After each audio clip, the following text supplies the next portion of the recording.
মাঝে মাঝে আমি ওনাকে তুই করে কথা বলতাম, আচ্ছা, যে না আমি তোর কাজ করবো না, তখন সে বলতো আবার করে দে বাবা করে দে, মানে এইরকম সম্পর্ক হয়ে গিয়েছিল। তো এই মানুষটা যখন চলে যায় ইন্ডাস্ট্রি থেকে, আমরা কিন্তু পথে বসে গেছি, স্পেশালি আমার কাজই ছিল না তখন। মান্নার সঙ্গে আপনার সর্বশেষ ছবি ছিল মনের সাথে যুদ্ধ, না, পিতামাতা পিতামাতার আমানত। এটা মানে মারা যাওয়ার পরে রিলিজ হয়েছিল, কিন্তু মারা যাওয়ার আগে ছিল কিন্তু মনের সাথে যুদ্ধ। মানে ওটা ওনার প্রোডাকশনের শেষ শেষ ছবি, ছবি।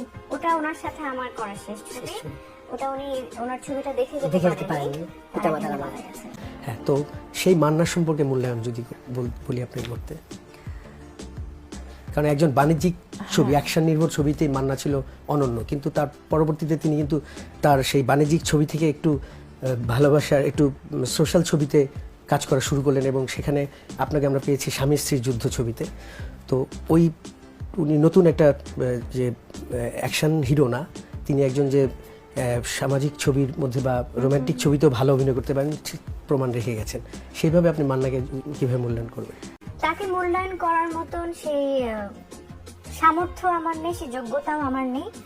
যেহেতু আপনি প্রশ্ন করেছেন, আমি বলছি তিনি আমার খুবই কাছের মানুষ ছিলেন, এবং এত বড় একজন মানুষ, এত বড় মাপের একজন মানুষ, আমি তার কাছে অনেক জুনিয়র একজন শিল্পী। সে যে কতটুকু বন্ধুত্বের সাথে আমাকে গ্রহণ করেছে, এবং আমাদের বন্ধুত্বটা এমন সুন্দর ছিল, আমি অবাক হতাম যে উনি এত ফ্রেন্ডলি। এবং মাঝে মাঝে আমি ওনাকে তুই করে কথা বলতাম, আচ্ছা, যে না আমি তোর কাজ করবো না, তখন সে বলতো আবার করে দে বাবা করে দে, মানে এইরকম সম্পর্ক হয়ে গিয়েছিল।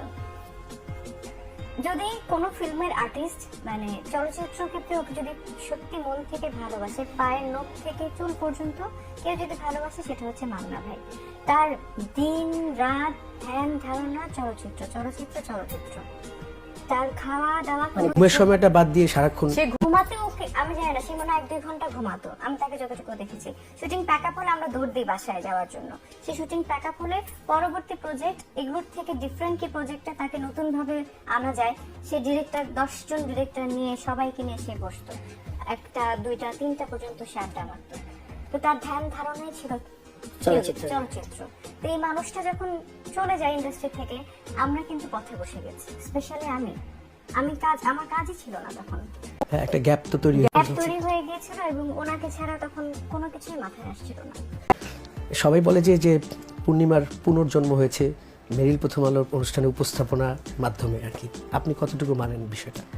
এটা 100 না 1000% সত্য কথা। কারণ হচ্ছে আমি যতটুকু হয়তোবা আমার এই ক্যারিয়ারে ফিল্ম থেকে আমাকে যারা যতটুকু না মানুষ চিনেছে, এই মেরিল প্রথম আলো দিয়ে এর চেয়ে বেশি মানুষ আমাকে চিনে গেছে। এখনকার সোশ্যাল মিডিয়ার মাধ্যমে হোক বা টেলিভিশনে যেভাবে দেখেছে তারা, আমি যেখানে গিয়েছি, আমি ওই অনুষ্ঠানের পরপর আমি আমেরিকায় গিয়েছিলাম। তো সেখানে একটা জায়গায় আছে ব্রুকলিন, যেটা বাঙালি এরিয়া থাকে, তো ওখানেই আমি থেকেছিলাম। তো ওখানে রাস্তা দিয়ে হেঁটে যখন যাচ্ছি, তো বাঙালি দেখে এই যে পূর্ণিমা, ববিতার অ্যাক্টিং করো না তুমি, একটু করো দেখা। আমি রাস্তাঘাটের মধ্যে আমি অ্যাক্টিং করে দেখা, আমি যে আসলে এখানে তো না, তুমি ইয়েটাও করছো না, ওই যে সাবান না কামছে, যে এই যে আসে দিয়ে আসছে, সব বউকে ডেকে নিয়ে আসছে, সবাইকে ডেকে নিয়ে আসছে, আসো ছবি তুলি। তো এই প্রথম আমি দেখলাম যে আমেরিকার মতন জায়গায় সেখানে আমাকে চিনছে।